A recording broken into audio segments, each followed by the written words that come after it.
Buenas tardes a los presentes. Aquí Y está. disculpe la demora. Hoy tenemos el gusto, el placer de tener a Pablo Enrique Vidal Claypole, que es abogado, egresado de la Universidad de Buenos Aires, titular de la Secretaría número 11 del Juzgado de Primera Instancia, lo Civil y Comercial Federal. Ingresó a la carrera docente en la Universidad de Buenos Aires en el año 98 y en el año 2000 fue designado como docente en el curso de grado en la Cátedra de Elementos de Derechos Reales a cargo de la doctora Marina Mariane de Vidal. Actualmente es docente en la carrera de grado, en la Cátedra de Derechos Reales a cargo de la citada docente. Desde el año 2012 es titular a cargo del curso en el ciclo profesional orientado de la UBA, en la carrera de grado en clubes de campo y barrios cerrados. También es docente de posgrado en la Universidad de Buenos Aires en la materia de Derechos Reales desde el año 2014. Docente en la diplomatura de la Universidad Notarial Argentina desde el año 2011 para el curso de Derechos Reales. Docente de la Flaxo Argentina en la maestría de Propiedad Intelectual desde el año 2011. Marcas y patentes en Argentina y Brasil. Es docente titular de la Universidad Maimónides desde el año 2018 en la carrera de abogacía, a cargo de la Cátedra de Derechos Reales, con reconocimiento definitivo de la Comisión Nacional de Evaluación y Acreditación Universitaria. En el año 2021 ha sido incorporado como miembro del Centro de Estudios de Derecho Privado de la Academia Nacional de Ciencias de Buenos Aires.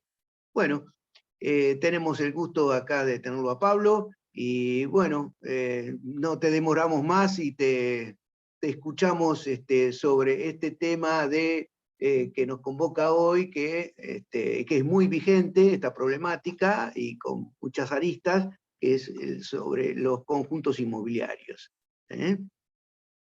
Bueno, muchas gracias, buenas tardes a todos, los que hay, a los que no están o que intentaron estar, les pediría disculpas de antemano por los problemas técnicos, pero bueno, es así. Agradecido obviamente a Tomaguel, doctor Tomagueli, por darme este espacio para poder dar algunas ideas de lo que se refiere al conjunto inmobiliario, a los conjuntos inmobiliarios. A todo el instituto, perdón, a todo el Instituto de Derecho Civil. A todo el Instituto de Derecho Civil, exactamente, del colegio. Así que, bueno, y al doctor Bochicho, porque yo en realidad me contacté con ustedes a través de él, y él es como un poco el mentor. Yo quiero que él empiece a dar charlas y se incorpore a la carrera de docente si es que le gusta y es de su agrado. Entonces, esto es una forma de agradecimiento a él. Bueno, conjuntos inmobiliarios.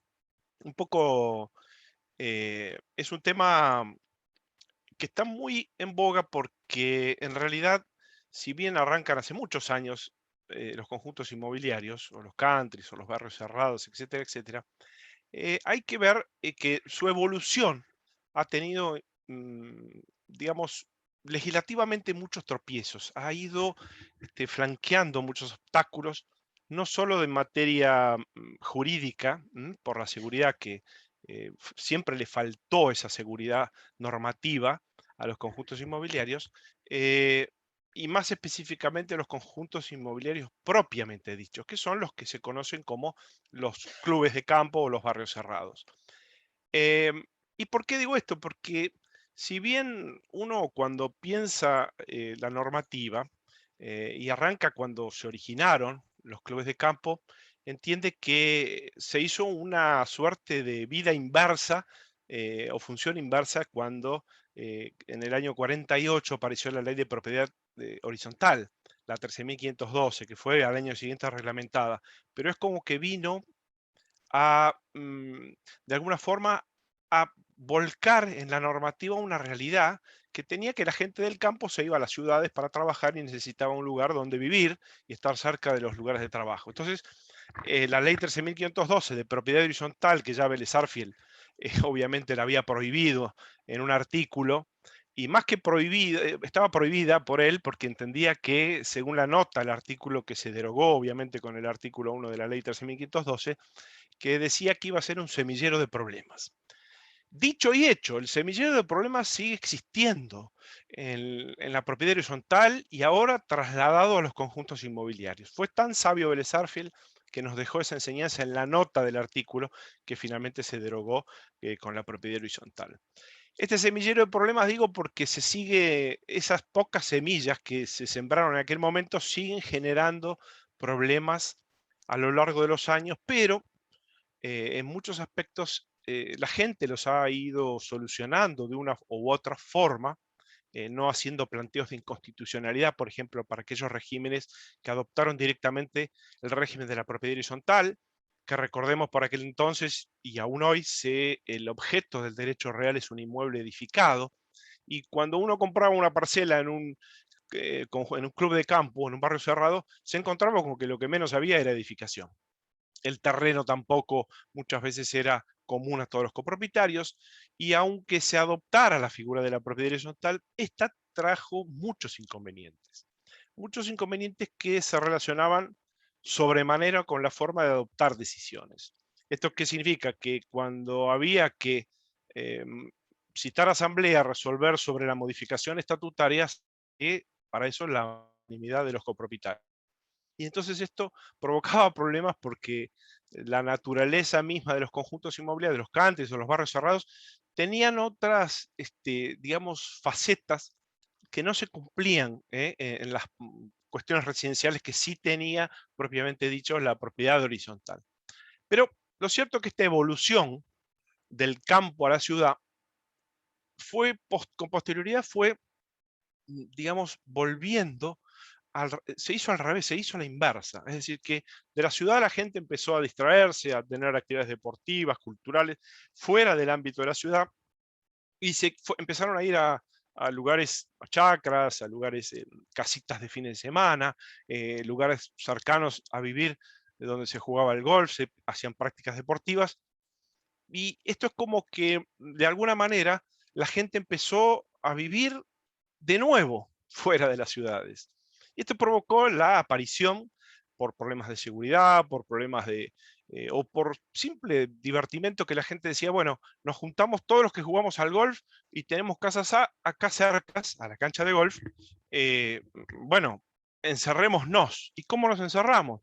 Pongamos seguridad, porque esta idea de que vamos los fines de semana, jugamos al golf y no queremos volvernos a la ciudad y volver a ir al otro día a jugar al golf, eh, creó una necesidad en la gente de empezar a vivir y encerrarse por un problema de seguridad, porque imagínense, los palos de golf por ahí desaparecían el fin de semana, un fin de semana que no fueron, o durante la semana, y esto provocaba grandes enojos en la gente. Entonces, estas formas de propiedad, como se las denominó mucho tiempo como nuevas formas de propiedad, obviamente fueron apareciendo frente a estas necesidades urbanísticas.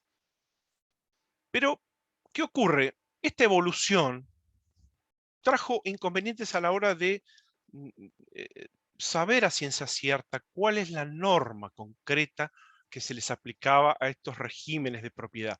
Regímenes que muchas veces tenían mm, formas de funcionar que no eran derechamente solo derechos reales, sino que participaban otros derechos, por ejemplo, societarios, derechos reales puros, dominio y condominio unidos, servidumbres, ya voy a explicar un poquito cómo funcionaban, y digamos, todas estas normas no tenían digamos, un orden concreto, determinado, que le diera una seguridad jurídica a quienes eran los operadores, porque no olvidemos que no es comprar un kilo de papa, un kilo de zanahoria, sino que la gente compraba casas en las que aparecía esta figura jurídica, o querían que apareciera esta figura jurídica, de la forma en que se desarrollaba, y obviamente los desarrollistas, con las inversiones patrimoniales que se iban haciendo, querían que tuviera cierta seguridad jurídica, porque es más fácil venderlo, patrimonialmente es distinto, en fin, esto conllevaba una suerte de, digamos, necesidades patrimoniales de la gente. Ahora bien, el problema era que no había esa norma concreta. La que más se asimilaba era la propiedad horizontal. ¿Qué pasa? La propiedad horizontal tenía distintos inconvenientes, como les dije, pero funcionaba. No había planteos concretos de inconstitucionalidad del objeto del derecho real, no había planteos que se refirieran a nulidades concretas de asambleas cuando no se requería el quórum. o sea, se vivía en una armonía que permitió de alguna forma sobrevivir. Pero, claro, todo este poder de policía del Estado que delegó obviamente en las provincias a raíz de la necesidad de este poder de policía urbanístico, era como que lo delegaba de alguna forma a todos estos desarrollistas para que iniciaran estos desarrollos inmobiliarios, grandes desarrollos inmobiliarios, y que se regían por normas de autoridades locales.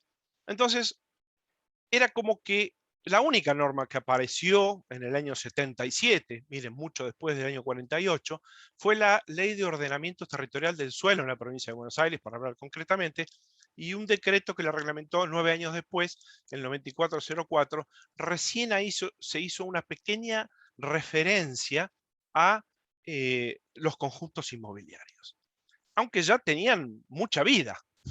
Ya la gente había adquirido tierras, habían pedido autorizaciones administrativas locales para funcionar, encerrarse, esta famosa autorización de encerramiento que otorga la autoridad de aplicación, y estaban funcionando. Algunos habían elegido la propiedad horizontal como forma o régimen jurídico, pero otras no tenían sino distintos procedimientos para hacer inescindibles dentro del ejido del club de campo, del barrio cerrado, hacer inescindibles la propiedad privada con las partes comunes y, digamos, la afectación de esas partes comunes a espacios para recreación, para, de alguna forma, para practicar actividades deportivas, culturales, sociales, etcétera, etcétera. Entonces, en un momento dado se empezó a denominar a estas formas de propiedad como nuevas formas de propiedad, pero ya los clubes de campo tenían un indicio legal en la provincia de Buenos Aires, que fueron muchas provincias adhiriéndose y que obviamente mantuvieron ese criterio que sirvió para esa suerte de organización de la tierra, porque desde el punto de vista del derecho público, los conjuntos inmobiliarios son como una forma de ordenar el suelo, que llevan a cabo estos, digamos, desarrollistas que son quienes asumen en definitiva la responsabilidad de desarrollar estas formas de propiedad en un área determinada. Y a su respecto, obviamente, dependen de la autoridad y las normas locales para ver qué es lo que se puede o qué es lo que está permitido en esa zona. Y por otro lado, está el aspecto, obviamente, de los particulares, desde el punto de vista de los particulares, que era un fenómeno que apareció para satisfacer un montón de fines que con distintas, digamos, características, ¿no? Porque según el emprendimiento había algunos que lo que importaba era más la seguridad, era la economía de gastos, o sea que eran austeros en cuanto a la forma de gobernabilidad, en cuanto a la forma de estructura, no tenían house principal, canchas de tenis, simplemente se unían para encerrarse en un barrio por un problema de seguridad. En otros había necesidades que tenía el propio hombre de socializarse unos con otros, pero sobremanera era, digamos, había mucho interés o nacieron con el interés de la recreación. Estos clubes de campo, por eso la denominación posterior que se les dio, era como una suerte de club, donde la gente iba, practicaba deportes y al mismo tiempo podía vivir en un lugar que estaba encerrado, autorizado por la autoridad local, y que tuviera cierta seguridad contratada particularmente para, digamos, vivir más tranquilos. Esta suerte de normativa a la que digamos, se sometían los conjuntos inmobiliarios, a lo largo del tiempo fue desarrollando de acuerdo a las necesidades urbanísticas, fue incorporando de alguna forma criterios que tenían que ver con la organización. Criterios, ¿por qué digo criterios? Porque en rigor de verdad, estas urbanizaciones que hoy día, dentro de lo que se denomina conjuntos inmobiliarios, tenemos también a los barrios cerrados, al tiempo compartido, a los centros de compra, a los cementerios privados, pero claro, Eh, Todos estos están cobijados hoy día bajo un denominador común, que no es ni más ni menos que esta incidencia del derecho público, la privatización de esos servicios públicos y la fuerte interrelación que hay entre las personas y la intervención de mecanismos de la comunidad para satisfacer todas esas necesidades y cubrir todos los intereses del grupo, ya sea para jugar al tenis, al golf, sociabilizarse, etcétera, etcétera. Entonces, el aspecto que siempre importó a los derechos reales, porque esto nació con la idea de que fuera siempre un derecho real, esto siempre en las distintas jornadas que proponían la inclusión, y ahora voy a explicar, como un derecho real, y que siempre se postergaba, era porque no había mayores inconvenientes. No hubo mayores inconvenientes en el funcionamiento, cómo se generaron o cómo se habían creado los conjuntos inmobiliarios, los countries y los barrios cerrados. Eh, Propiamente dicho, hablando de los clubes de campo, ¿no?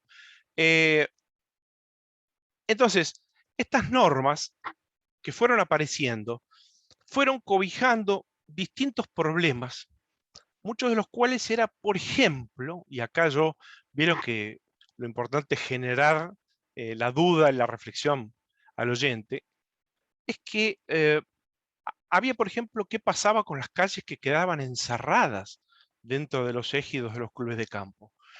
Y usted dice, bueno, pero si eran calles públicas, obviamente se iba a necesitar, frente a al ser un bien público del Estado, había que desafectarlo por una ley del Congreso o del Consejo Deliberante, permitiendo luego la venta con la desafectación del uso público para que pase a manos privadas del Estado, y esta, en virtud de unos decretos que se generaron más o menos en esa época del decreto reglamentario y posteriores, que se permitieran vender a los particulares. Entonces, era una suerte de mina de oro que habían encontrado las autoridades locales para entregar de alguna forma en la desafectación de las calles que eran públicas y donde habían al mismo tiempo permitido encerrarse a los particulares a la luz de normativas diversas que ahora vamos a ver, les habían desafectado y les permitían la venta de esas calles internas. En muchos countries esto todavía sigue siendo un problema, porque lo que normalmente se utilizaba era que en los municipios, o digamos las autoridades de aplicación, lo que decían era, bueno, convengamos el uso exclusivo. Ya yo te permito encerrarte, pero el uso exclusivo te lo damos a vos a cambio de, con algún convenio, de algo que interese al municipio que se cumpla. Bueno, esto eran, digamos, como suertes de convenios, que duran mucho a veces en los tiempos, pero independientemente de eso siempre se está con el problema de la espada de Damocles que tienen esa gente que quedó con calles públicas encerradas que no fueron desafectadas del uso público, digamos, a la política de turno que de la noche a la mañana puede venir y decir, miren, ahora tenemos que abrir la calle. Como de hecho, en algunos barrios, en un tiempo, ocurrió, por ejemplo, en Barrio Cuba, hay un ejemplo que llegó a la corte con una cautelar que intentó pararse en digamos, la apertura de ese barrio cerrado que previamente un intendente le había permitido encerrarse. Y bueno, esto quedó en una cautelar que terminó en un convenio, donde que la Corte obviamente dijo, bueno, esto es abstracto, ya no es necesario regular, digamos, fallar en función de esto, se ha devenido en abstracto, y se llegó a un convenio donde el lugar o la gente que vivía dentro del barrio Cuba permitió que ingresaran gente de afuera o que circularan por las calles internas del barrio que les habían autorizado a encerrarse, habían puesto muros, ¿no? Em, y, digamos, el ingreso podía ser, esto era parte del convenio, que podía ser controlado por la seguridad interna del barrio. Con lo cual hubo una suerte de acuerdo y que hasta el día de hoy funciona de esa manera. Lo cierto es que los problemas de las calles internas o las vías de circulación internas fue siempre un problema, porque no había un régimen jurídico que contemplara estas situaciones. O sea, por un lado, tenemos la autoridad de aplicación que a la luz de la normativa de la Ley de Ordenamiento Territorial permite el encerramiento para darle autorización a funcionar a un club de campo, a un barrio cerrado, y al mismo tiempo deja esa misma autoridad como desafectado en los hechos del uso público, las calles que quedan encerradas.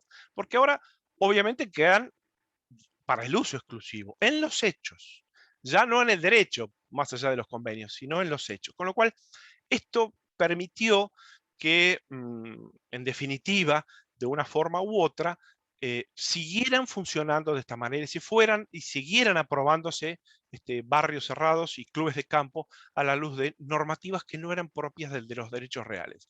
Que además es bueno aclararlo para refrescar que, porque esto es importante para los problemas que vienen después, que dentro de las características de los derechos reales está lo que se conoce como el número cerrado o el numerus clausus.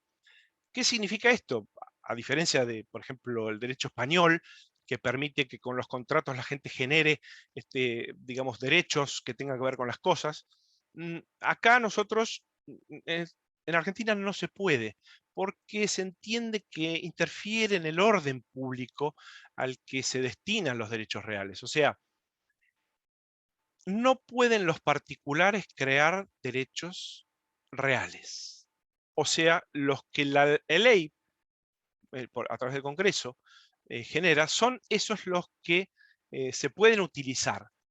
Independientemente que existe o campea la autonomía de la voluntad en algunos aspectos, en algunos derechos reales, la servidumbre, o son fuente de derechos reales algunos contratos donde se permite la autonomía de la voluntad, lo cierto es que este número cerrado es importante porque limita esa capacidad del régimen jurídico aplicable a una situación de hecho que debe resolverse a la luz de otras normas que por aquel momento no existían. Hoy, por suerte, mal o bien, porque esto ha traído ya otros problemas, la reforma del 2015 incorporó como derechos reales a los conjuntos inmobiliarios, pero, digamos, englobó a otros, como el tiempo compartido, los barrios perdón, los centros de compra, em, eh, los cementerios privados, a los parques industriales, pero eh, por eso se empezó a denominar a los conjuntos inmobiliarios con una luz distinta, con una lupa distinta. Por eso, después de regular la parte general de derechos reales, el Código Nuevo explicó después del dominio, viene el condominio, la propiedad horizontal, y recién después de la propiedad horizontal vienen los conjuntos inmobiliarios a los que les exige de alguna forma, dentro del marco legal, la necesidad de establecerse a la luz de las normas de la propiedad horizontal. O sea, se nutre o bebe de la propiedad horizontal, pero la denomina propiedad horizontal especial, porque adquiere algunas características que no están dentro de la propiedad horizontal, sino que están más allá de la propiedad horizontal y que no tiene sino más nada que ver que la forma en que se vive dentro de un club de campo. Por ejemplo, el derecho de admisión que se incorporó, el derecho, la suerte de parcelamiento, la suerte de utilización de espacios comunes, en fin, eh, una serie de requisitos propios que son a los clubes de campo y que también hacen a la autonomía, hacen a la autonomía de su funcionamiento. Pero ¿qué ocurre?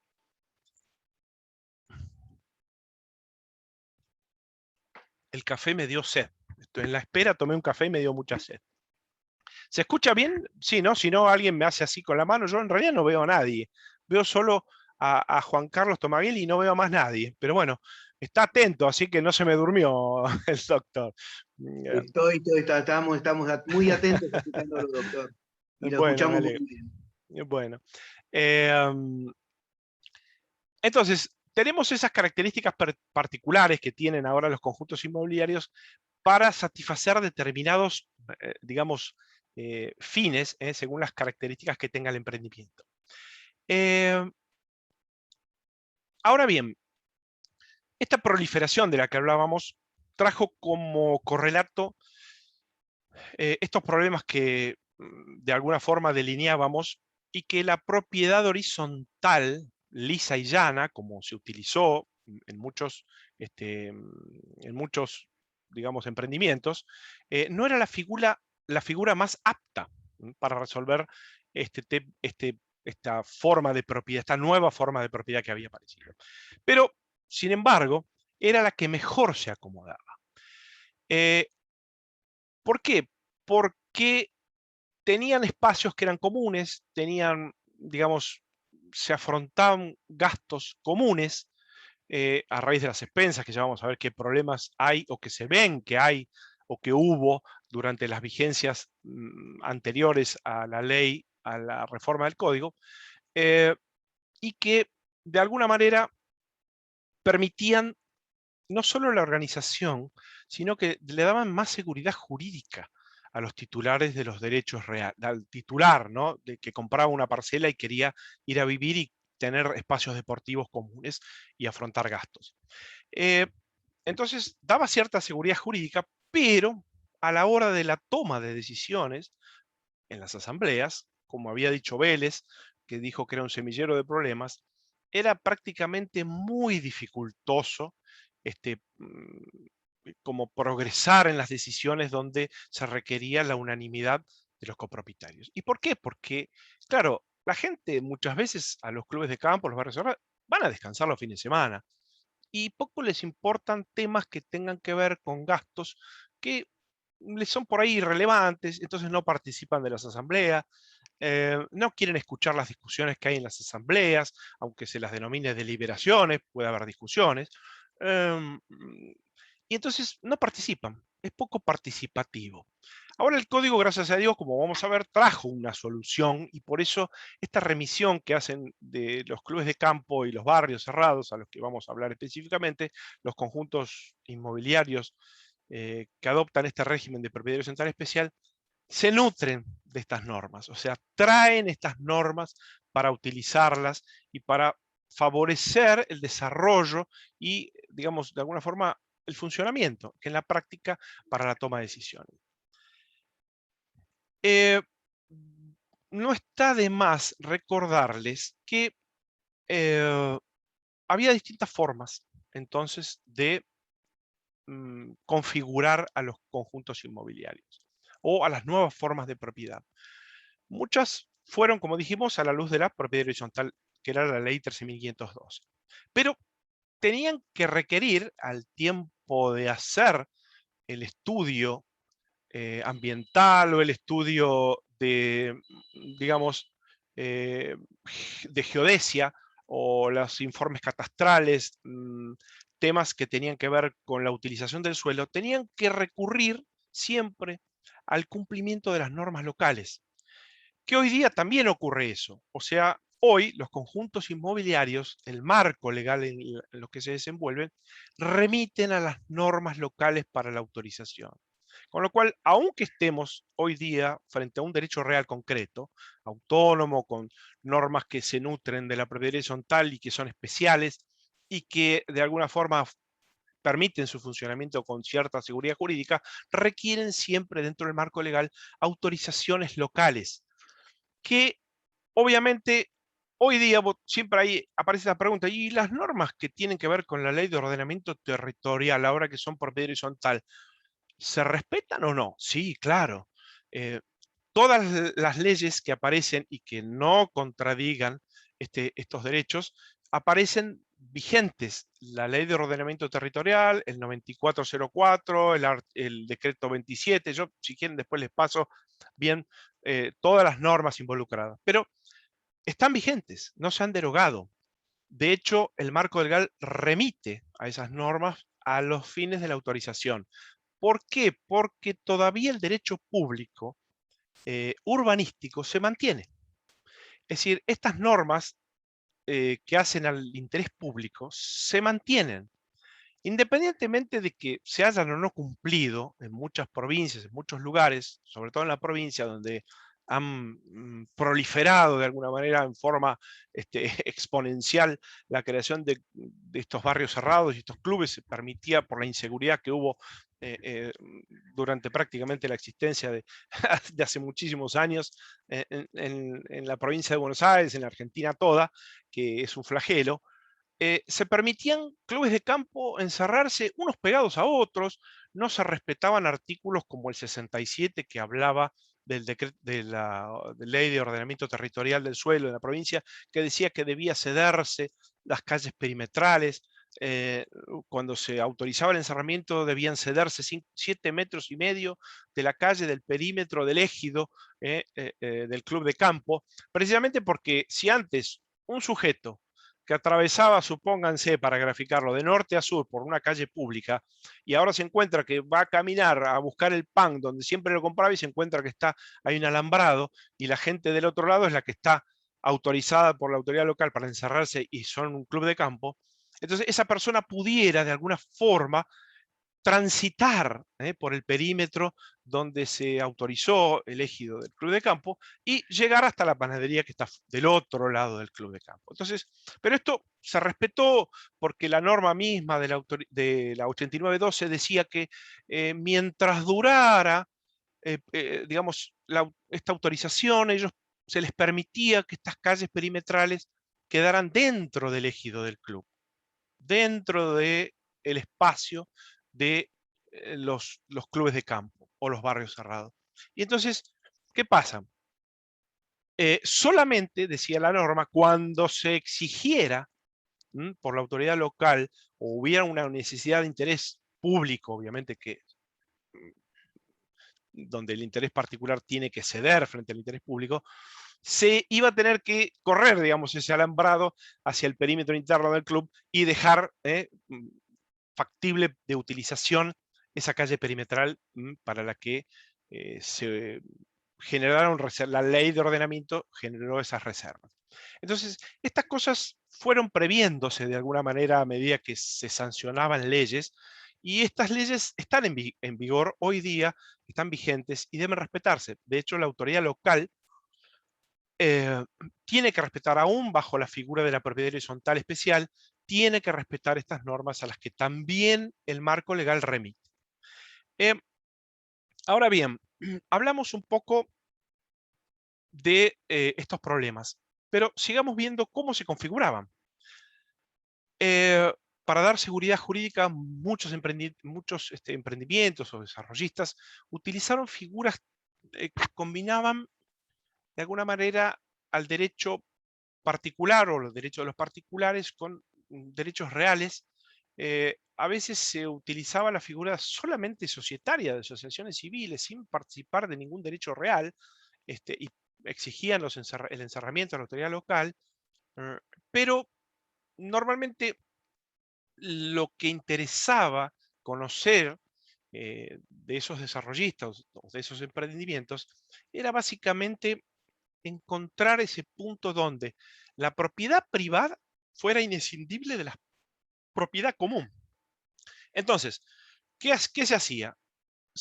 Una sociedad, una asociación civil sin fines de lucro, compraba, era dueño, propietaria de las tierras de las partes comunes y se combinaba con los titulares de las tierras que habían quedado dentro del ejido, donde se iba a pedir la autorización de encerramiento, para que se generaran servidumbres cruzadas, servidumbres prediales reales, porque sabemos que las personales se agotan, se extinguen con la muerte de sus titulares, en cambio las de la tierra, las reales, se perpetúan en el tiempo, esa es la diferencia fundamental.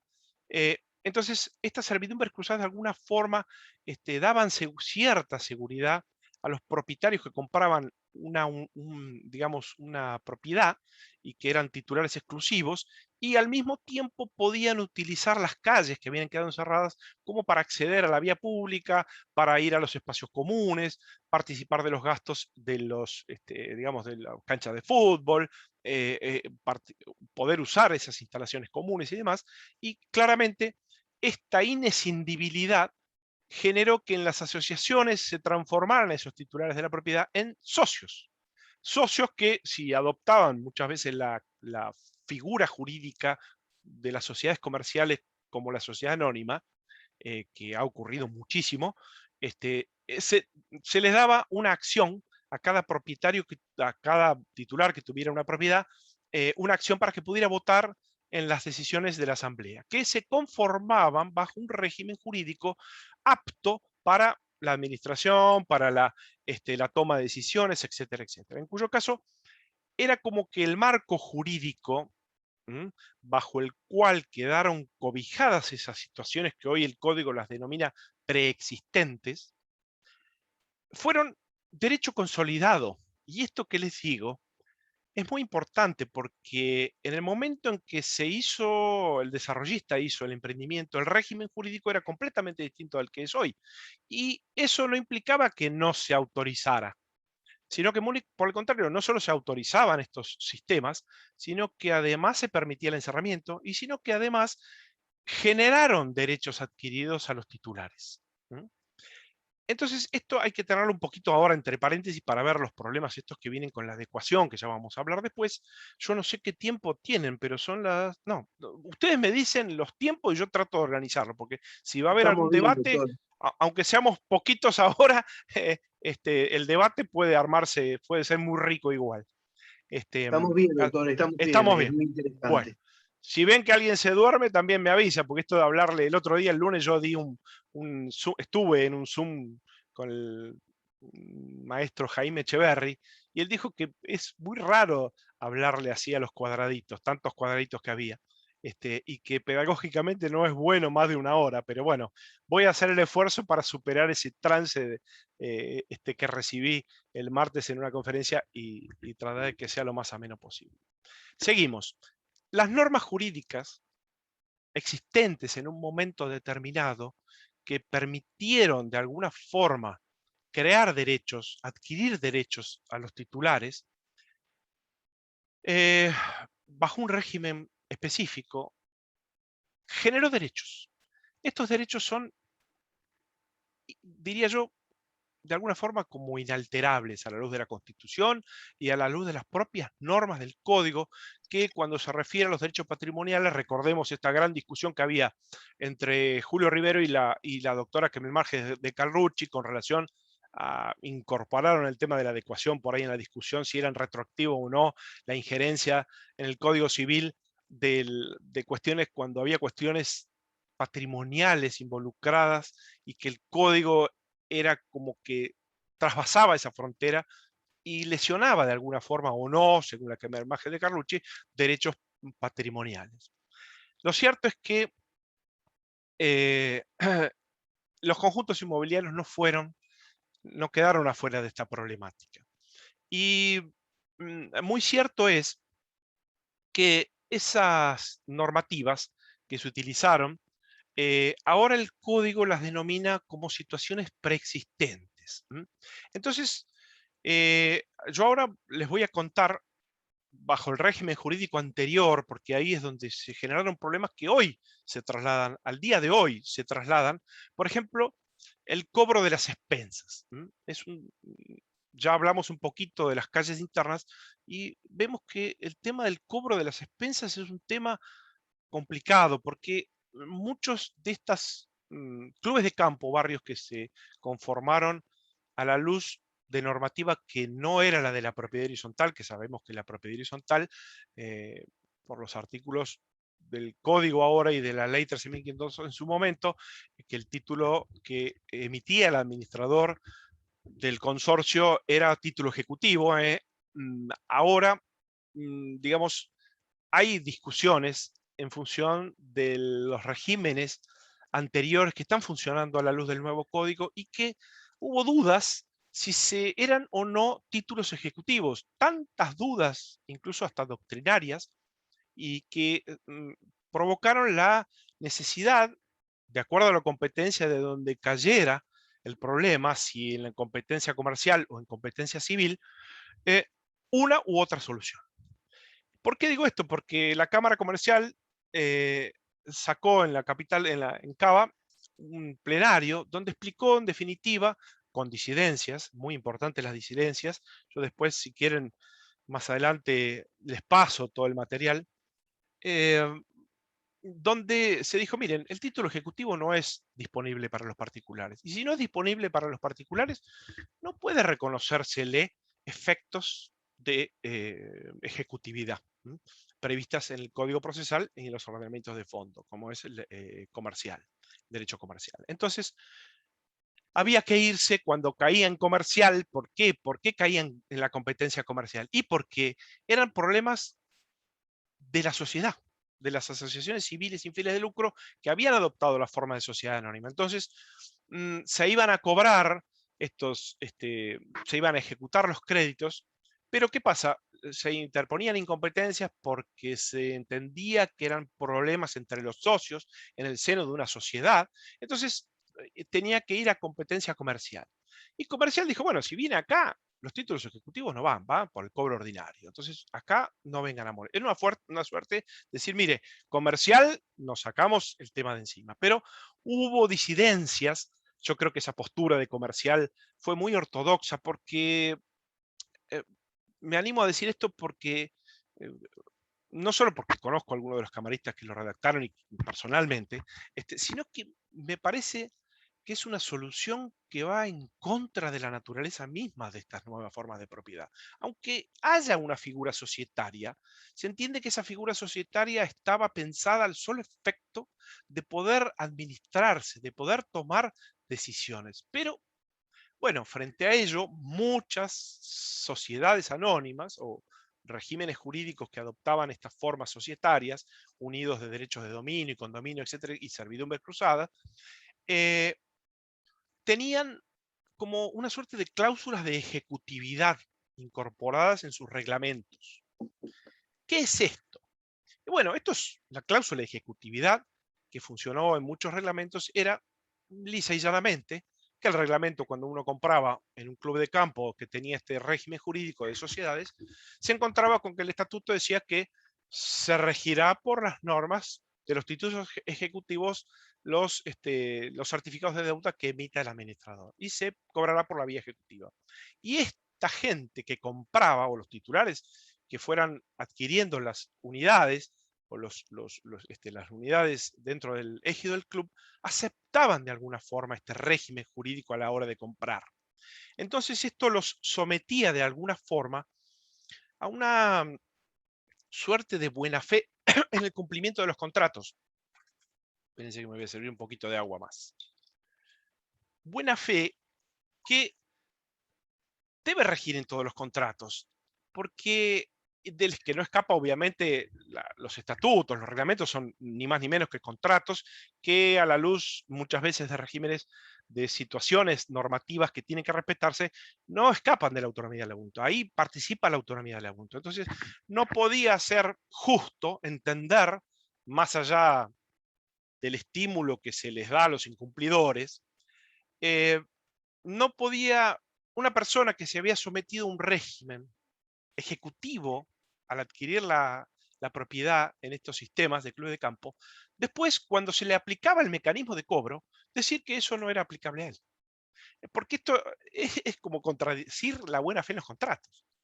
Si se aceptó el reglamento y se compró en ese lugar que tenía esas cláusulas de ejecutividad, no hay forma de desligarse de los actos propios que habían adquirido vigencia y derechos adquiridos para los contratantes, de alguna forma. Entonces, estas cláusulas de ejecutividad funcionaron en algunos juzgados comerciales desde ese punto de vista sin mayores resquemores, hasta, obviamente, ahora el plenario de comercial que dijo basta, esto acá no funciona, en las sociedades no funciona. Bueno, hay voto en la disidencia que recomiendo su lectura y que no viene al caso ahora desarrollar porque es muy, digamos, muy extenso. Lo cierto es que en civil hubo otra tesitura, estos títulos de ejecutivos, claro, eh, ahí la autonomía de la voluntad se hacía prevalecer, porque eran derechos civiles que, a la luz de la buena fe de los contratos, los actos que habían adquirido, digamos, derechos sobre los particulares que habían contrato y demás, y a la luz de la autonomía de la voluntad, el sometimiento a un régimen jurídico concreto, después, en el momento de que se aplicaba el mecanismo de cobro, previamente aceptado, no podía venir el sujeto incumplidor, cumplidor, a decir que ese título no se ejecutaba o la expensa tenía que seguir el trámite ordinario y no el trámite ejecutivo. Porque no hay dudas que, hablemos de la propiedad horizontal, hablemos de una sociedad que adopta esa figura societaria para gobernarse, lo cierto es que los gastos comunes en estas formas de propiedad son esenciales. Son, como dijo la doctora Mariani en sus libros, siempre lo ha dicho, es la savia que nutre el árbol. Esto es tan claro en el ejemplo práctico, en la visualización, que si se le corta, hay otros que tienen que pagar por lo que no paga esa gente que incumple. Y esto de que se acepta el régimen jurídico y por un lado, y tenemos entre la vecindad gente que no paga, y bueno, esto no digo que sea un escarnio, pero la verdad, público, pero realmente es una contradicción jurídica a la luz del derecho civil.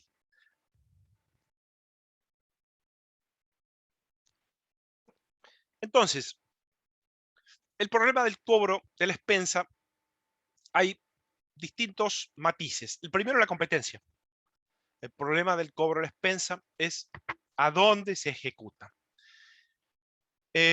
Los juzgados civiles muchas veces remiten a los juzgados comerciales, pero si uno hace, ustedes que son abogados o todos los operadores jurídicos, remiten a las normas que cobijan hoy día inclusive a los conjuntos inmobiliarios, puede llegarse, no hablemos ya de la adecuación, sino que puede llegarse al convencimiento de los jueces de que en sede civil no había problema en que estas cláusulas de ejecutividad permitan un cobro rápido de las expensas, para justamente no hacer peligrar la vida dentro de estas normas, de estas formas de propiedad.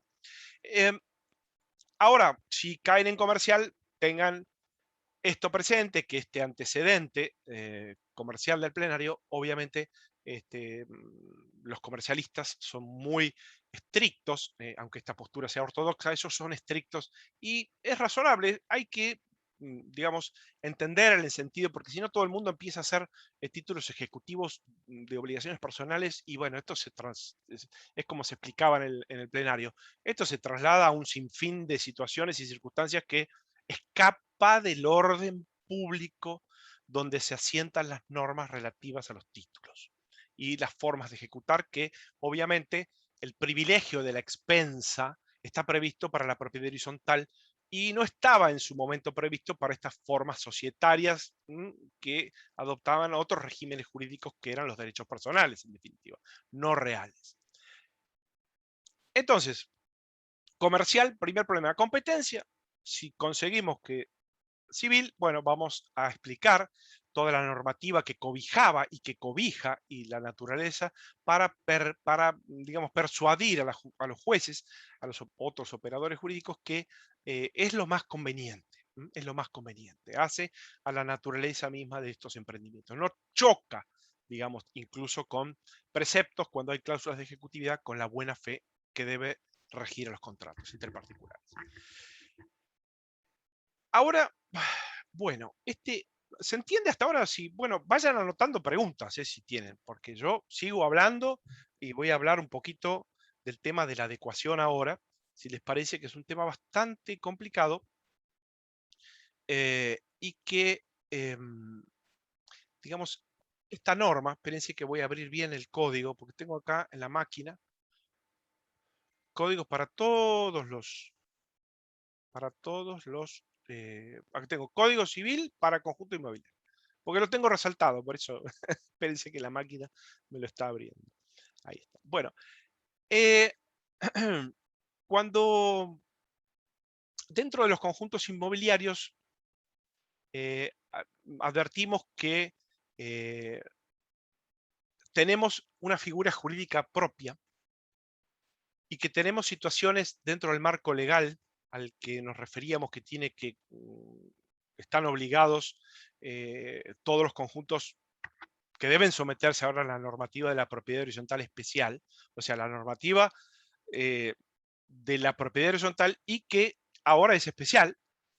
Los preexistentes en el 2075 hizo una suerte de agregado al final que en el primer proyecto, incluso desde el año 98 que se viene promulgando esta idea cuando se redactó, omitieron señalar no solo el plazo del cumplimiento de la adecuación a la que hace referencia el artículo, sino que tampoco se impuso ninguna sanción.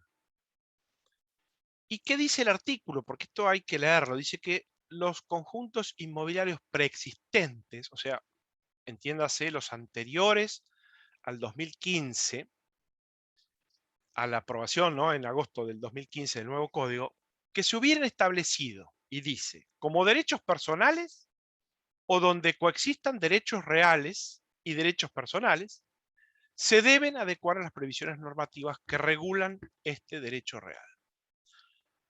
De una primera lectura, bueno, ¿y qué hacemos con las que están como derechos reales? Porque acá habla, establecido como derechos personales, bien, las sociedades solamente, o donde coexistan los reales y los personales.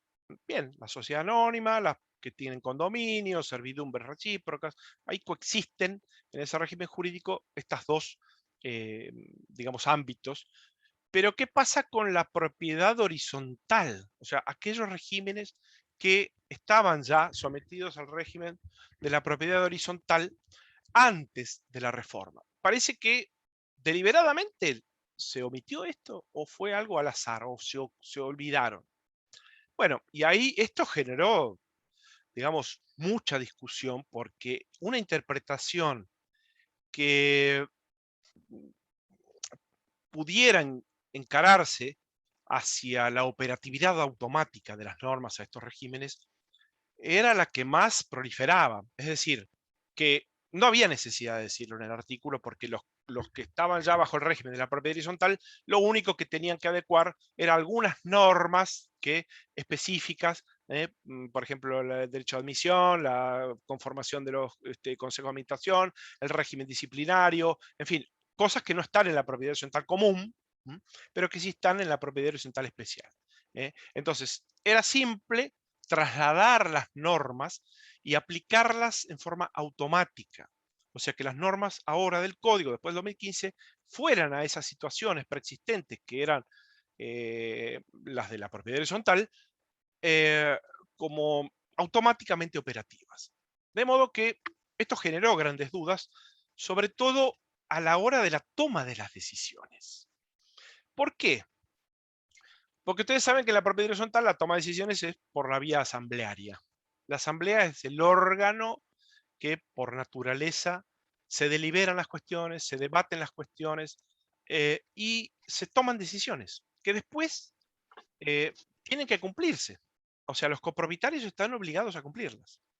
Entonces, incluso pueden generar decisiones que involucran el patrimonio de los copropietarios, en cuyo caso el problema que existía en la propiedad horizontal ahora parece haberse zanjado, y ahora les voy a explicar un poquito para recordarles, el régimen de asambleas que tiene hoy el código.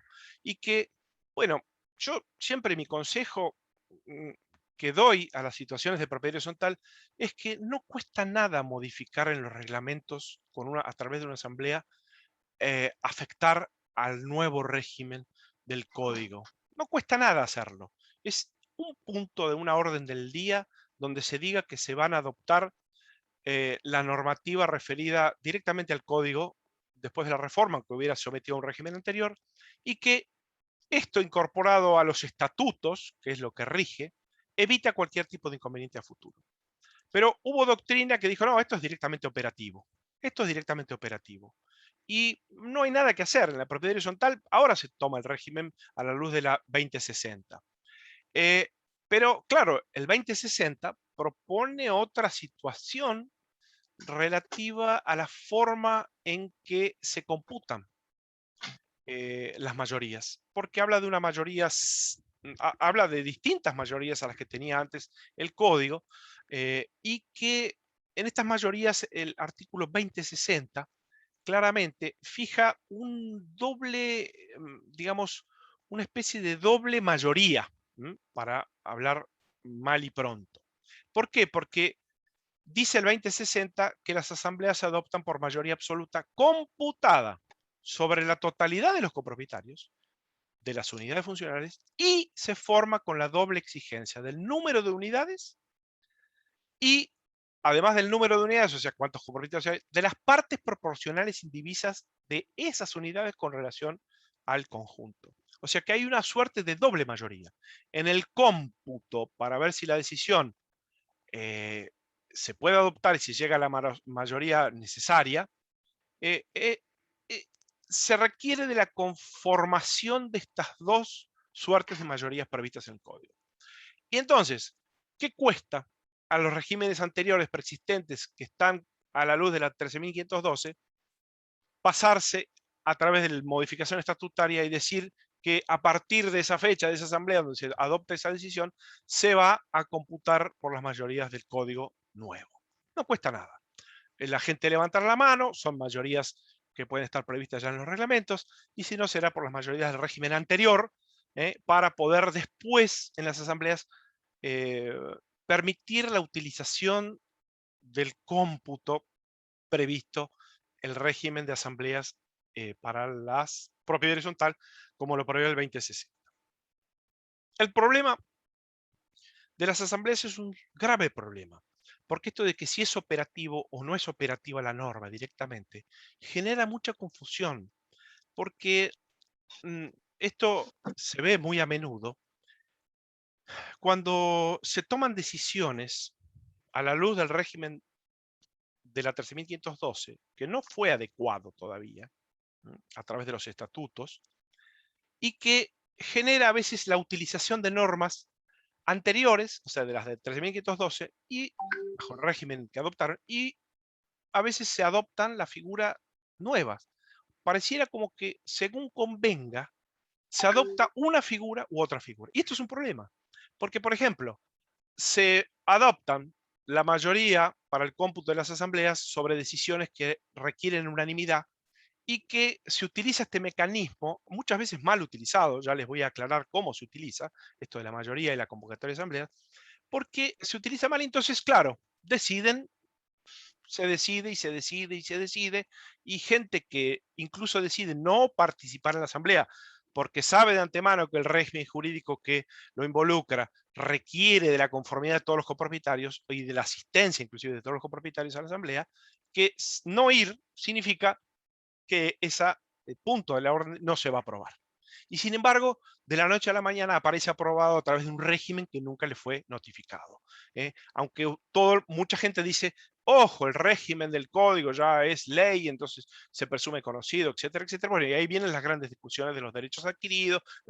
Yo lo que les transmito es que en esta inquietud, que siempre hay, está vigente hoy, es esta: incorporen a sus estatutos el régimen de la adecuación para los que están conformados bajo el régimen de la 13.512. No cuesta nada y se puede hacer. Ahora, ¿qué ocurre con las otras situaciones? Con las situaciones de los regímenes que no son derechos reales, a los que el 2075 manda adecuar.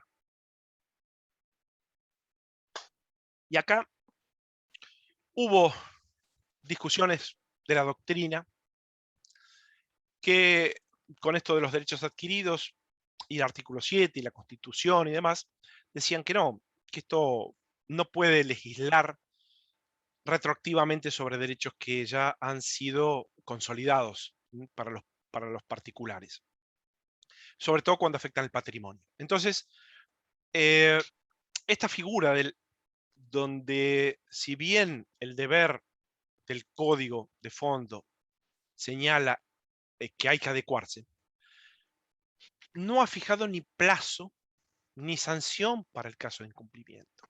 Fíjense que un ejemplo es que ya estamos en el 2021, hemos transitado ya 6 años desde que se reformó el código, y creo que el otro día escuché en una reunión acá en el country donde yo vivo que hay 2 casos solamente de situaciones preexistentes que han optado por la adecuación. Pero la adecuación no es decir, bueno, mañana somos propiedad horizontal. Porque fíjense la cantidad de gastos que hay que hacer para dejar conformado y que se pueda utilizar un régimen de asambleas del 2060, con estas distintas mayorías, a un sistema donde todavía no está la tierra afectada y no sabemos cuánto le pertenece a cada uno respecto del conjunto. O sea, en qué porcentaje mi propiedad se ve afectado, qué porcentaje de mi propiedad participa de un todo. ¿Qué seré? ¿El 1,2%? ¿El 2,3% del total? Entonces, la tierra misma no está afectada. Entonces, para afectar la tierra, hay que deshacer todos los títulos, hay que hacer todo un deslinde, un parcelamiento, hay que inscribirlo en geodesia, hay que pedir, ¿cómo se llama? Catastralmente generar cédulas individuales y además afectar toda la tierra al régimen de la propiedad horizontal, para después recién aplicar todo este régimen.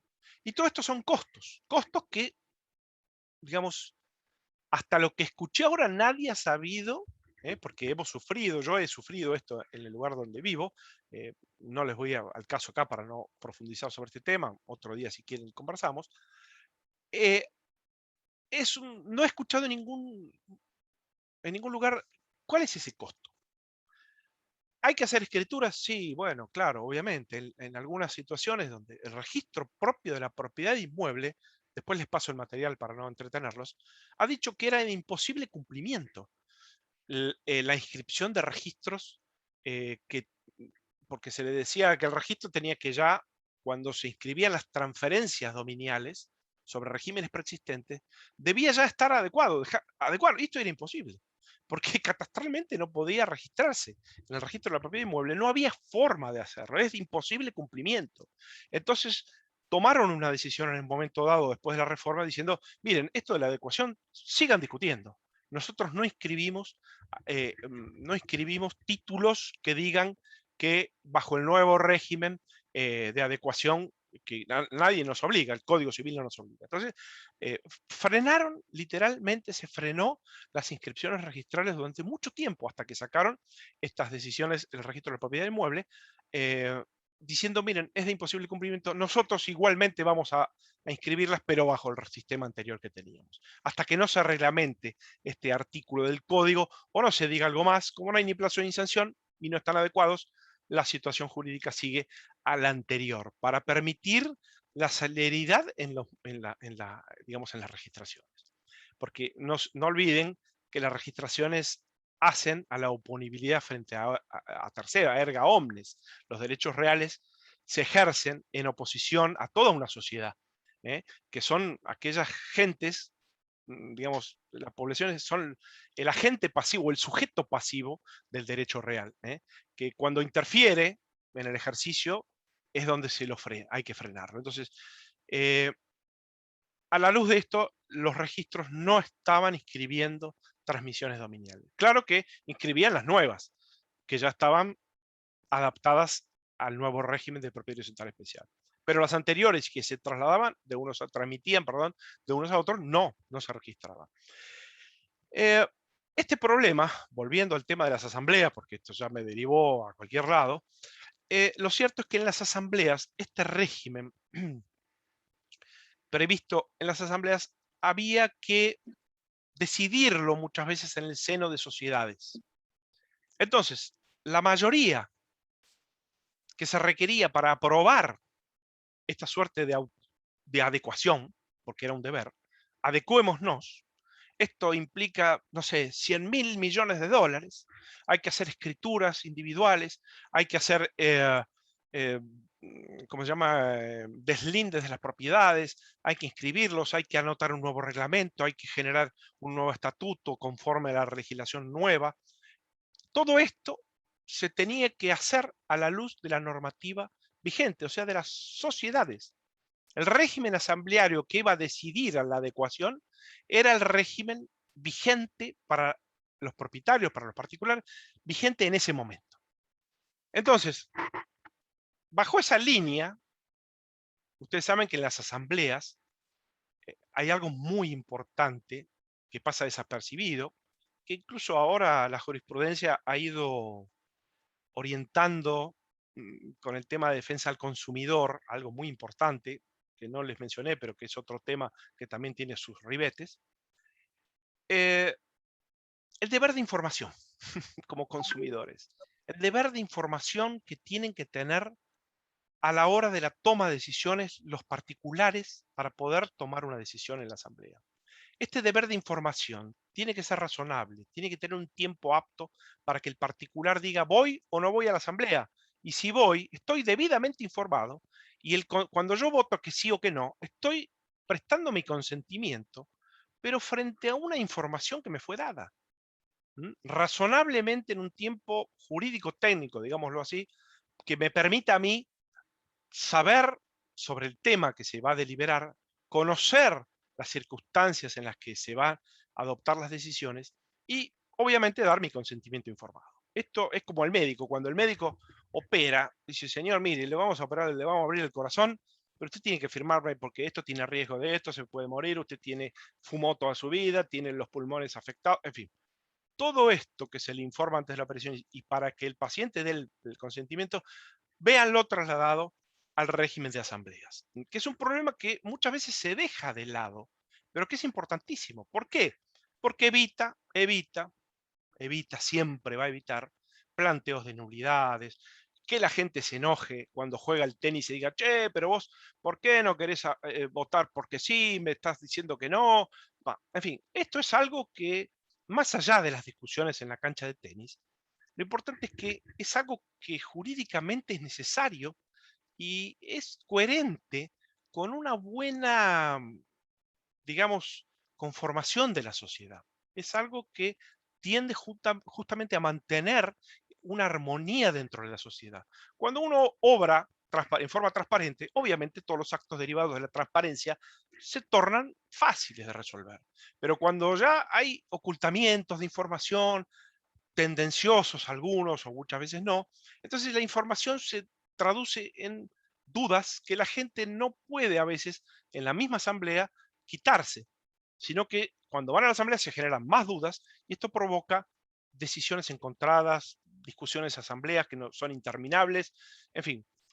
eh, por eso digo que esto de la adecuación, más allá de que una doctrina dijo que era directamente operativa también a situaciones preexistentes donde haya derechos personales o coexistan personales y reales, lo cierto es que no son directamente operativas por estos problemas que van provocando. Entonces, la operatividad la da la norma consolidada.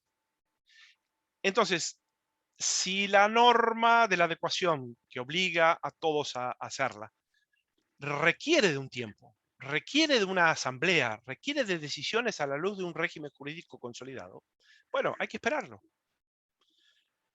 Pasó claramente que la IGJ, y esto lo dejo picando porque si no es un tema aparte, justo cuando vino la pandemia, apareció una normativa, porque muchas de las asociaciones, de las sociedades que están inscritas en la provincia,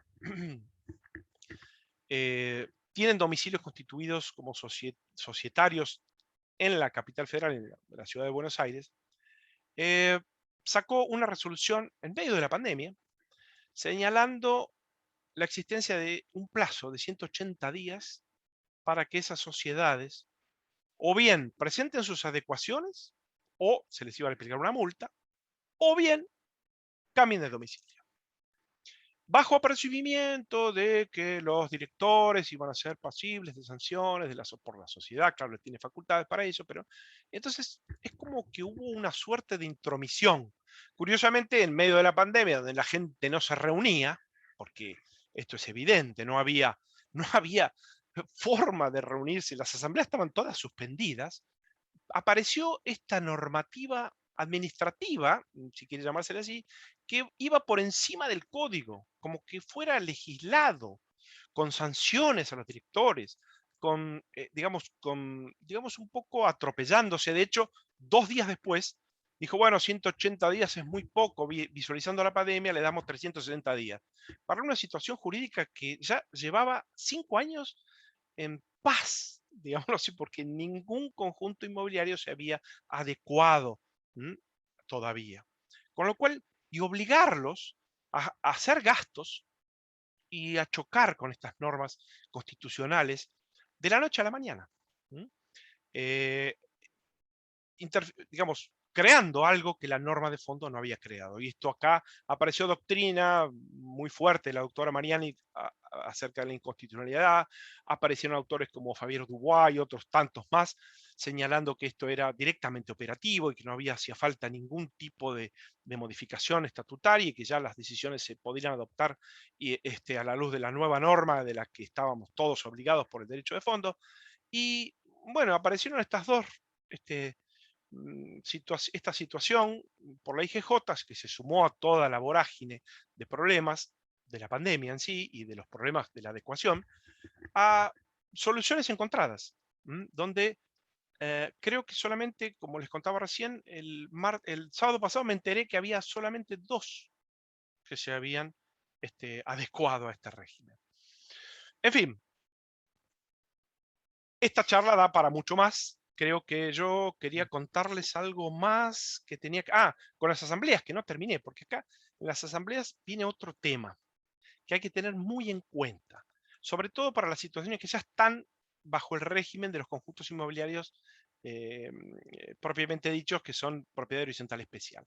Porque el régimen de asambleas, cuando fija las mayorías, van a ver que señala algo, vuelvo al 2060, acá estoy, que dice que no habla de quórum.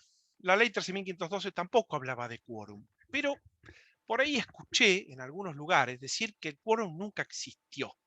¿Qué es esto del quórum? Claro, no existe en las palabras, porque a la luz de la normativa no es necesario explicar lo que es el quórum. El quórum es la cantidad de personas o de copropietarios que tienen que estar presentes en una asamblea para que se pueda deliberar un tema propuesto en la orden del día. Y esa cantidad de gente se computa bajo el régimen de la mayoría absoluta ahora del 2060 por esta forma. Pero a la luz del régimen anterior, a la luz de las normas de las mayorías previstas en cada uno de los reglamentos de la propiedad horizontal. Ahora bien, ese quórum tenía que coincidir, aunque no dijera el código ni estatutos, mínimamente con las mayorías previstas en la ley. O sea, en la ley 13.512 y ahora en el 2060 y demás artículos. Entonces, el quórum no está dicho, señalado que exista, pero existe. O sea, no podría deliberarse un punto de la orden del día que modifique el patrimonio o que modifique una cláusula estatutaria en el régimen si no están todos los copropietarios presentes. Pero digamos que el artículo ahora de las mayorías previstas para la propiedad horizontal prevé una doble convocatoria con el cómputo de estas dobles mayorías, pero dice que si no se consiguen esas mayorías, las decisiones que adopta en la asamblea, o sea, se deliberó por los 10 que fueron, deliberaron y discutieron todo lo que tenían que decir y finalmente aprueban. Eso que aprueban en realidad no son decisiones de la asamblea, sino que son consideradas como propuestas que salen del seno de la asamblea y que van a tener que comunicárselas a los que no fueron por algún medio fehaciente, y esto es importante, para los que no fueron, y se van a tener, dice el código, por aprobadas a los 15 días de notificados. Excepto, dice acá, que estos se opongan antes por igual medio, con mayoría suficiente. ¿Qué significa? A mí me llega una propuesta adoptada en una asamblea que no hubo, obviamente, mayorías. Si no digo nada en 15 días, se entiende que dije que sí. Y si quiero decir que no, tengo que comunicarlo también en forma fehaciente dentro de esos 15 días en que fui notificado para que se compute mi no a la cantidad de nos que haya en la asamblea. Y una vez comunicado el último copropietario, y acá viene lo que les quiero contar como la interpretación, que aunque haya discusión ya en la jurisprudencia un poco con estos casos, que yo creo que el artículo sigue y dice, el derecho a promover acción judicial de nulidad de asamblea caduca a los 30 días contados desde la fecha de la asamblea. ¿Cuál es la fecha de la asamblea? Y acá viene el problema. Todos dicen, no, la fecha de la asamblea es el día que los convocaron y ahí deliberamos. Digo yo, no, la asamblea termina el último día en que el último le notificaron, porque tiene 15 días desde el último copropietario al que le notificaron, hay 15 días para que diga que sí o que no. O sea, la asamblea no terminó. Es como que hubo un cuarto intermedio jurídico, digámoslo así, para que esa decisión en definitiva se adoptara por sí o por no, para que el administrador haga el cómputo respectivo relativo a cuántos a favor y cuántos en contra, para ver si hay mayorías suficientes por el no o hay mayorías suficientes para el sí. Entonces la asamblea va a terminar como una suerte de plazo común, porque dice el código desde la fecha de la asamblea, pero la asamblea, estos 30 días para plantear la nulidad, es, entiendo yo, desde este plazo común que termina, este plazo común, que es desde el último copropietario que se notifica y transcurren los 15 días y ver qué dijo. Y que a mí obviamente me van a comunicar, porque yo me tengo que enterar también de la decisión. Si todos votaron que no, o hubo muchas oposiciones, obviamente que no voy a plantear la nulidad ninguna, porque saben que la nulidad por la nulidad misma no prospera. En cuyo caso, este artículo trajo también este problema con relación al cómputo, porque muchos sistemas previstos a la luz de la 13.512, que operativamente empezaron a funcionar a la luz del 2060, a la hora del cómputo de los, creen que la nulidad, aunque pongan plazos distintos, no se respetan los plazos que aparecen del 2060. Con lo cual, vienen los problemas de las nulidades, llenan los tribunales, no resuelven problemas, abren grietas, cosa que lo que debiera pretender es que las normas eh, hayan ido evolucionando de alguna forma y no retrocediendo para generar más problemas. Así que creo que un poco el panorama ese dado, yo creo que podemos abrir muchísimos debates, hay muchísimos más temas en los conjuntos inmobiliarios, incluso casos particulares que se pueden armar talleres cuando ustedes quieran. Yo vivo en un lugar donde hay muchos problemas, tenemos varios problemas, pero que se han ido solucionando de una forma u otra, pero no conviene ahora comentarlos porque sería muy, muy extenso, pero bueno, es un poco este panorama que quería comentarles. No sé, Juan Carlos, yo por mí ya estoy, son Yo las 8, creo creo que que en 1 hora y media me excedí por ahí en el tiempo y los estoy aburriendo. no, pero ha sido muy interesante, muy, muy interesante, brillante la exposición, Pablo, realmente te Bueno, me alegro. agradezco y creo que a todos en el chat no hay preguntas porque creo que has abarcado ampliamente todos los temas relacionados con este tema, por lo menos básicamente en lo que hace a conjuntos inmobiliarios. Por supuesto que sí, si profundizamos daría para mucho más, pero bueno, acá no sé si vos lees bueno, las felicitaciones y los comentarios que son muy positivos sobre la charla. Así que Bueno, bueno, no bueno. sé si alguno de los presentes quiere hacer alguna Pregunta en vivo o indirecto, no hay una problema. pregunta puntual sobre lo hablado. Realmente, como vos decís, habría mucho para hablar porque tenemos acá en Moreno varios clubes cerrados, Y sí, countries y todo, y hay muchos temas, y yo digo que sobre esta cuestión de la adecuación y todo esto, a los colegas realmente les puede venir en cualquier momento una consulta bastante importante y con sí, mucha claramente. trascendencia sobre esto. Exacto, exacto, Y exacto. así que esto nos prepara, ¿no? Ujú. Bueno, acá siguen los agradecimientos y las felicitaciones, y bueno, yo te los transmito directamente. Parece que preguntas no hay. ¿eh? Bueno, Y clara la Egu- exposición. vieron que los Perdón, Excelente. profesores, lo único que tenemos que hacer los profesores es simplemente como estimular, ¿no? Para que en realidad o de alguna forma para que los oyentes y los alumnos, como se les dice a los que escuchan muchas veces, sean los que cambien las cosas. Nosotros Claro. transmitimos ese estímulo para que ellos, en definitiva, sean los que transformen a este mundo, ¿no? Esa es Sí, sí, nuestra sí, tarea sí, como docencia, en la por docencia. supuesto. Y me permito decirte algo que realmente se me pasó, y discúlpame. Te felicito porque hoy es el Día del Profesor, Claro, justamente. bueno, ¿eh? yo vengo a decirlo por esto, ¿no? Porque, Claro, este, claro, exactamente. Y mira, eh, te digo algo que puso un profesor justamente de facultad y un profesor también de deportes. Dice: un profesor trabaja para la eternidad. Nunca no, sabrá hasta dónde llegará su influencia. H. Adam. Exacto, sí, ¿Eh? es tal cual. Sí, Así es que cierto, es para el cierto. futuro.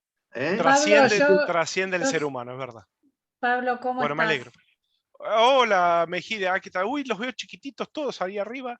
A ver, ¿Cómo estás? ¿cómo haré? Bueno, Ah, voy a mira, poner la vista. Ahí está. Ahora sí pongo me hablante ves. y ahí veo. Gracias, ahí está. Bueno, yo te cuento que lo que escuché atentamente tiene triple valor porque estoy fuera del país y son la 1 de la mañana.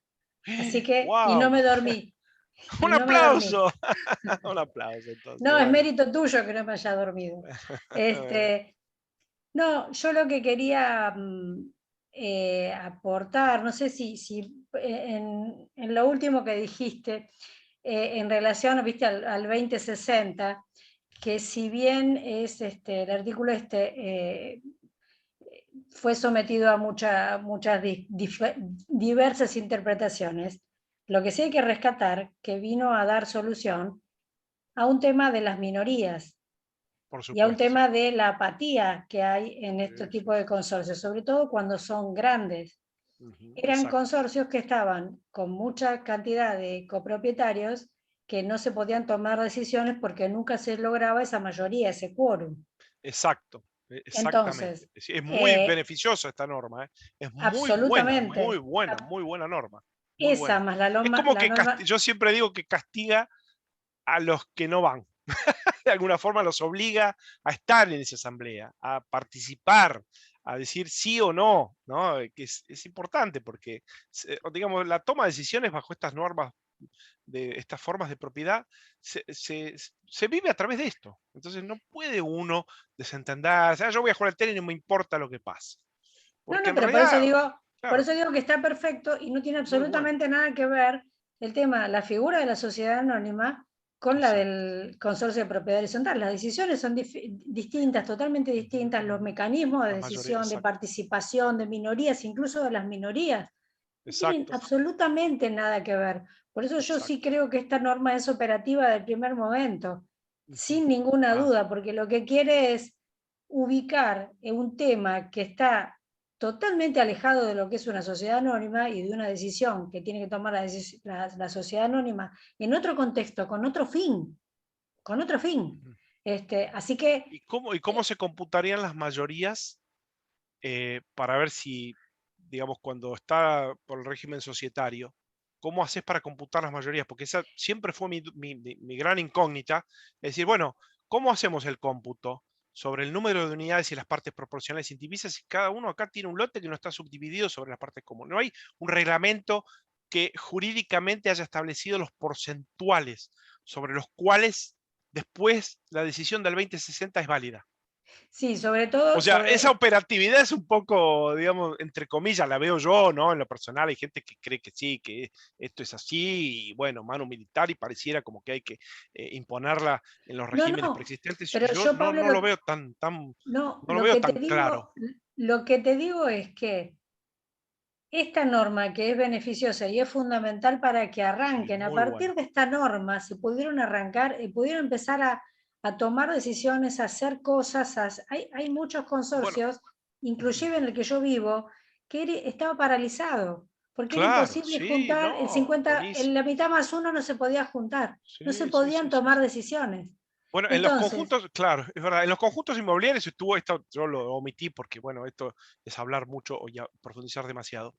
Hubo discusiones en cuanto a si la operatividad era estructural de los conjuntos inmobiliarios o era funcional.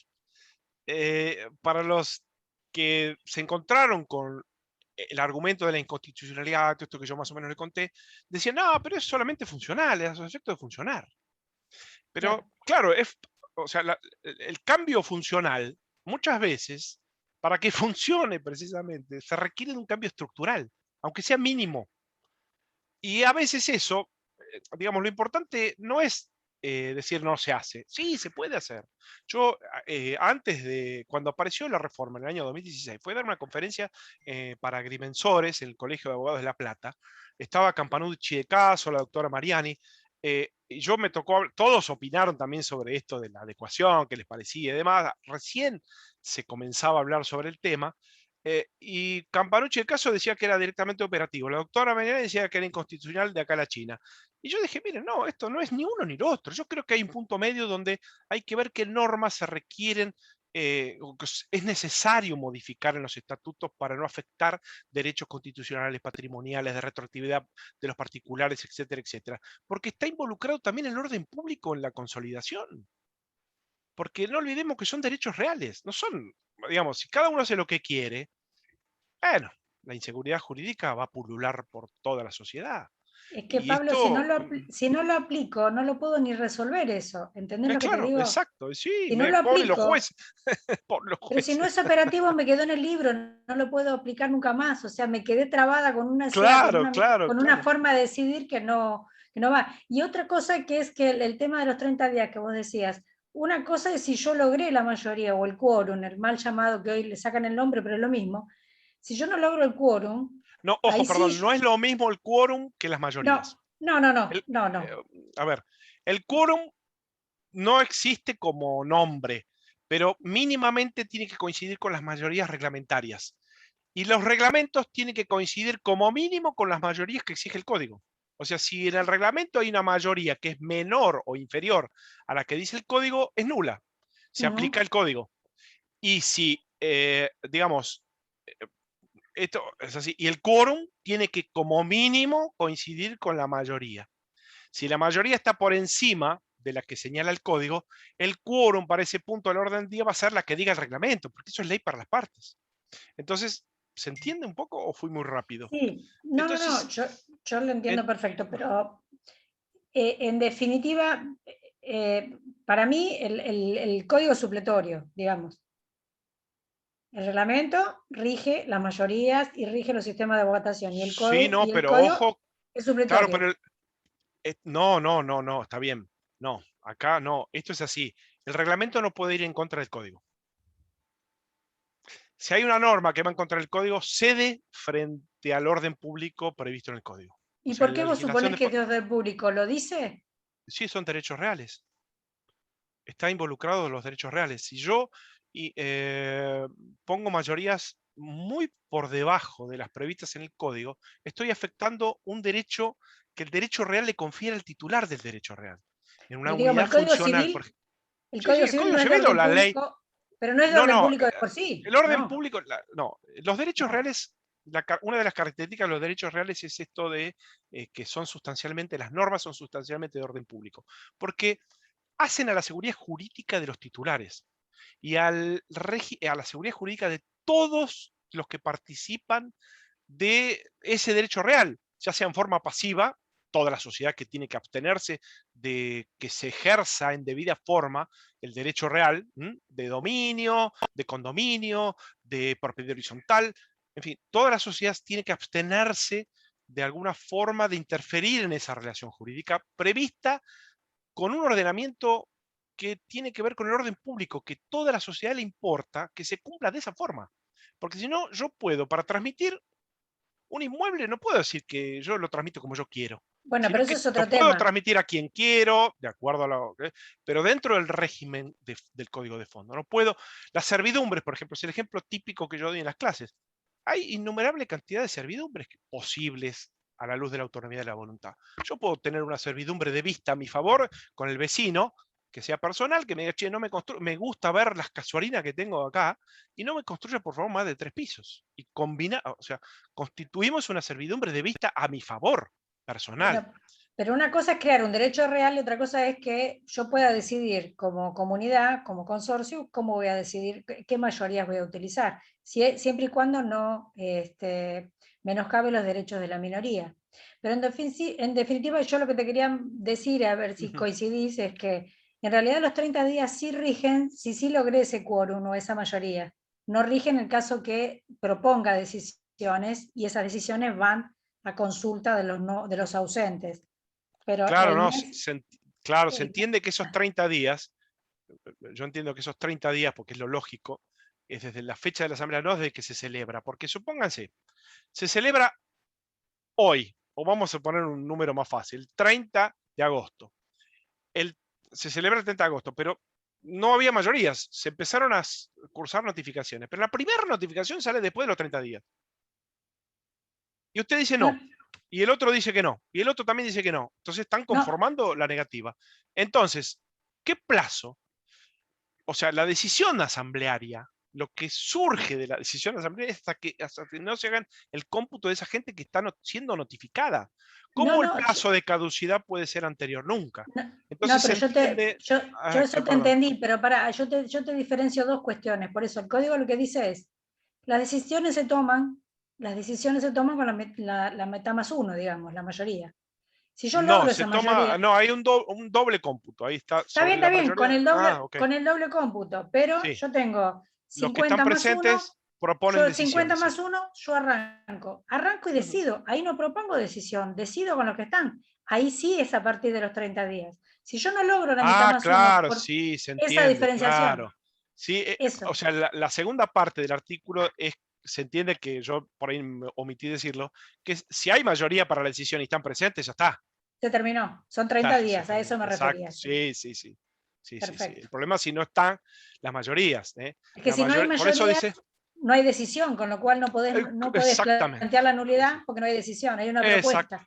Exactamente. Que correría Muy a bien. partir del último que vos le notificaste fehacientemente. Exactamente. Claro, no, pero por eso te hacía la salvedad. Si la decisión se tomó, muy bien, sí son 30 muy días. buena aclaración, muy buena aclaración. Muy buena aclaración, práctica sobre todo. Bueno, hemos mantenido a la doctora despierta, no sé dónde está, pero si es la 1 de la mañana debe ser lejos. Estoy en España, Claro. Pero bueno, no me dormís con 5 horas más. Por eso te quise resaltar la charla, si no me dormís estamos bárbaros. Muy bueno, muchas gracias. gracias. Doctor, es una charla internacional esta. No me cabe ninguna duda. Claro, es así, abarcamos todos los foros en todos los países. No tenemos techo. Claro.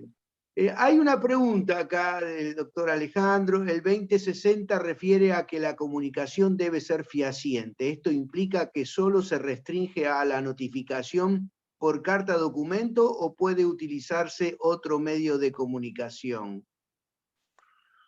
Buena pregunta. En realidad, el código habla en innumerables pasajes, los códigos procesales incluso hablan de notificaciones fehacientes, la jurisprudencia habla de comunicaciones fehacientes. La carta documento es un medio que tiene más eficacia en muchos lados porque hay una persona que interviene con la certificación de que estuvo y vio a la persona a la que había que notificarse, y eso se considera como una suerte de reemplazo, digámoslo de alguna forma, de la fe pública, y hay que, el informe que aparece de ese oficial notificador, hay que redarguirlo de falso en los 10 días de notificado, o desde que tomó conocimiento del acto de notificación, y si no lo plantea, eso se entiende como fehaciente. Ahora, hay otros métodos, incluso hay jurisprudencia civil que entendió que los mails son comunicación fehaciente. Un correo es una comunicación fehaciente.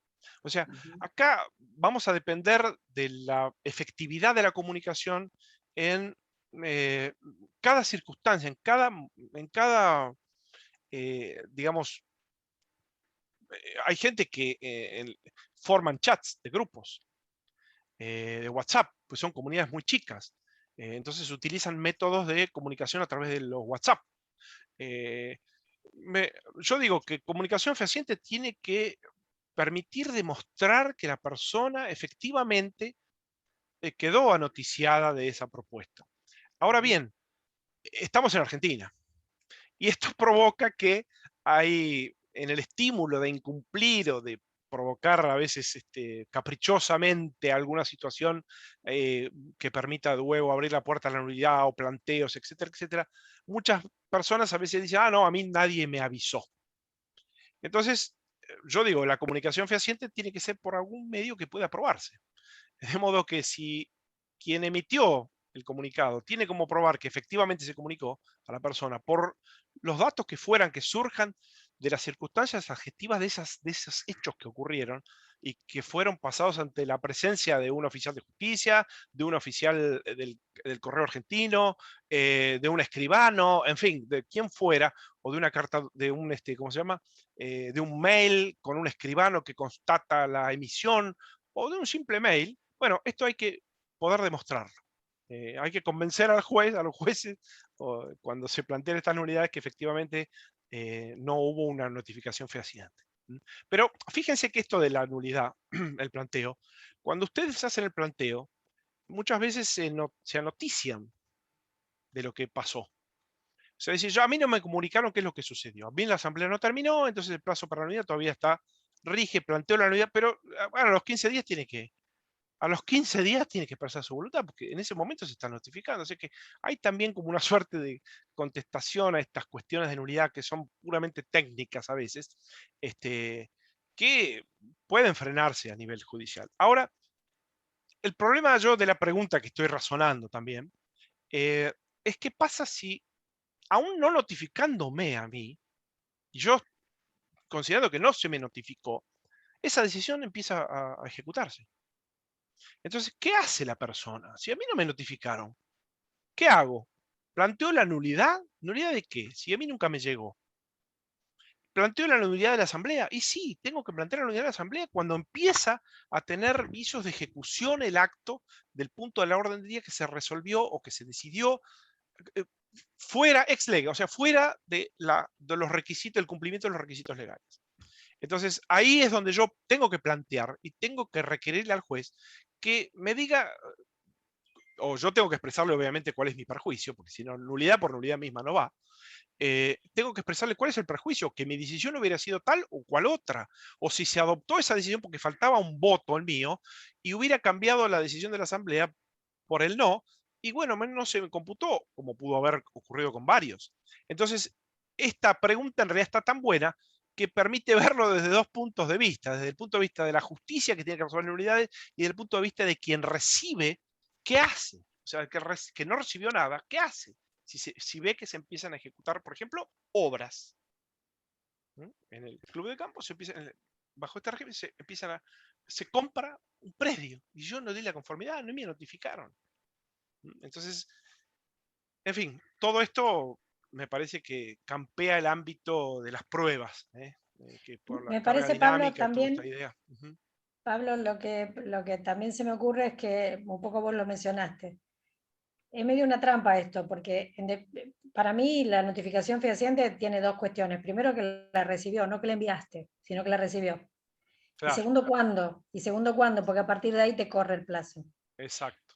Pero además, me parece que hay algo en los hechos que es fundamental, y es como, me parece que vos lo mencionaste recién, es, yo me puedo oponer o yo propongo la decisión y si no se oponen con mayoría suficiente, la decisión se concreta, digamos, se Ajá, plasma. Ahora, sí, sí. si en el caso puntual en que tu voto decide, ahí sí la nulidad properaría. Ahora, si tu voto no decide, en consorcios enormes, ¿qué van a hacer? Van a aclarar la nulidad para que si tu voto en definitiva nunca hubiera cambiado nada, con lo Es que cual, si yo, bueno, pero hay que ver cuál es el perjuicio.